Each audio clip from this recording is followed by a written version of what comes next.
tudo bem? Esse programa de Conversas Dois Tolos, né? Não vai ter dois tolos, né? Como vocês observem, vocês estão sabendo, nós estamos com um problema sério, né? Vamos dizer assim, em pandemia, né? Então, não dá para eu me deslocar para uma igreja e conversar com um pastor sobre um tema religioso, como a gente costuma fazer de segunda-feira, tá? Mas também, como esse programa tem uma audiência razoável, pessoas que gostam desse tema, gostam de conversar, de ouvir e de falar sobre o cristianismo, que eu sempre costumo dizer que é uma conversa de tolo, é uma conversa que está fora de moda, mas é bom conversar sobre as coisas do céu, é bom conversar sobre a Bíblia, né? A Bíblia está aqui, ó. A Bíblia está aqui. Sobre a Bíblia, é sempre bom conversar sobre isso, né? E como a gente não pode fazer esse programa, eu vou fazer uns programas mais rápidos, mas só eu, né, discutindo alguns temas do cristianismo. O tema que eu vou discutir com vocês hoje é um tema, assim, polêmico, mas eu quero resolver esse problema, que ele é mais histórico, né? Tá. No século XVIII, XIX, para ser exato, surgiu um boato que Jesus tinha passado a juventude dele na Índia, no Oriente, ou na Índia, ou na Ásia, ou na China até, tá?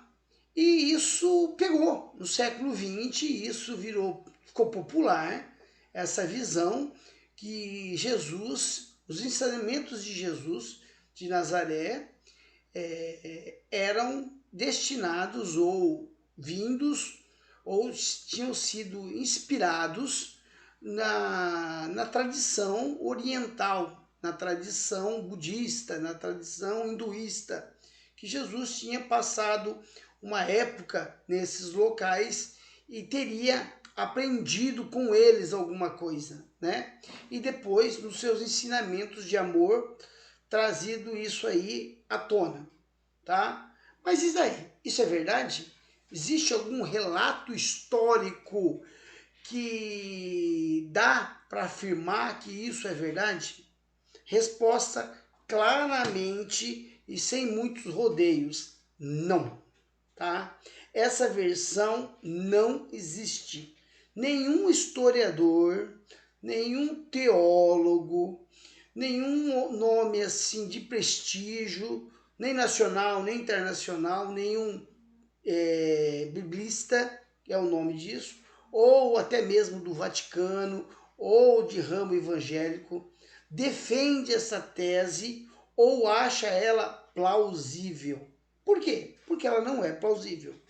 Porque não se tem documentos. Ah, mas como se escreve a história, professor? Como a história é escrita? A história é escrita através de documentos, tá? Relatos. Esses documentos podem ser orais, podem ser materiais e podem ser escritos. No caso do cristianismo em particular, nós temos uma vasta documentação escrita que vem desde o século I, tá? Desde o século I, lá do Império Romano. Esses originais estão até hoje lá em Roma. São documentos que comprovam a existência histórica de um Jesus histórico. Tá? Não tem muita discussão sobre isso. O personagem Jesus existiu. Existiu. O personagem Jesus existiu. A Bíblia é composta por vários livros. E esses livros relatam a passagem de Jesus na Terra Santa, em Jerusalém, e os feitos dele. Mas esse mesmo Bíblia, professor, você pode questionar. Essa mesma Bíblia não fala da juventude dele. Não, realmente, a Bíblia e os documentos oficiais não relatam sobre a juventude de Jesus. Não fala nada. Tá? A gente tem que lembrar primeiro que Jesus era um homem simples. Era um homem assim que vivia de uma maneira simples, numa pequena vila, sem muita relevância para os romanos, tá? Provavelmente ele trabalhou lá nas obras de Herodes o Grande como carpinteiro, muito provavelmente, aliás, mas a gente não tem muitos relatos sobre isso para a gente afirmar mais alguma coisa, não tem, tá? Ah, mas como surgiu essa ideia?